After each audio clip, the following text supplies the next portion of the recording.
So from the expansion of the yuan in Nigeria to investment deals, what does Nigeria need most right now from China? I pose that question to Emira Woods, Associate Fellow at the Institute for Policy Studies. Well, I think clearly the Nigerian economy is facing the repercussions of the oil prices going down as dramatically as they have. So, thinking about resources for infrastructure development, resources that will help people stay in jobs and be paid in those jobs, I think those are priorities right now for the government of Nigeria. Now, clearly, when you think about loans, there are concerns always, particularly for future generations that will have to repay those loans. So I would think that there would be less of a priority to loans, whether they be in dollars or yuan, for now and for the future decision-making in Nigeria. We know that Nigeria is an incredibly important market for Chinese goods. It's the largest overseas customer of Chinese construction companies. Why is China having so much success in Nigeria? And can we see other developing countries beginning to play a role there as well?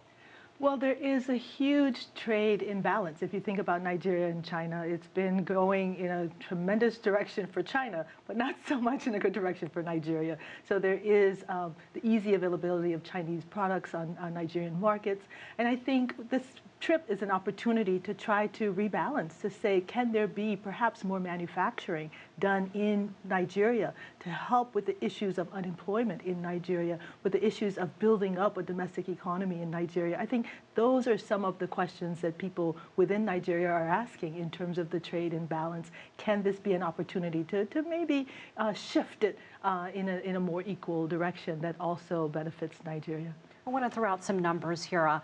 Population growth. Let's talk about Nigeria and other countries. Right now, India has more than 1.2 billion people. China, nearly 1.4 billion people.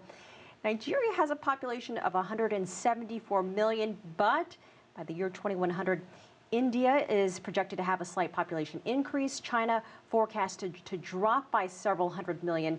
But let's go back to Nigeria. It's expected to soar to a country of more than 900 million, a major population boom. How much economic growth will there need to be to make that sustainable? Clearly, the population is growing. Nigeria is Africa's largest, most populous country. It is now. It's overtaken South Africa, so it's the #1 economy on the continent. If you think about Africa as a whole, it's over 1 billion people, but a large proportion now and in the future will come from Nigeria. So clearly, Nigeria is a place where young people are, the demographics are in their favor. They are largely seen as a boom for the economy now and into the future. How those young people will be employed, to what extent can their skills be fully utilized, to what extent can there be new opportunities in agriculture, in technology, in sectors outside of the oil sector, quite frankly, that will help lift up the majority of people in this vastly populous country. And only growing. In terms of China's foreign policy, how does investment in other developing countries fit in? Well, clearly countries of the global south, particularly the BRICS, Brazil, India, China, Russia, South Africa, all now are seen as opportunities where there needs to be a refocus of the global economy towards these now emerging markets and emerging countries. So I think, clearly China has increased its influence and engagement when it comes to India and South Africa and Brazil.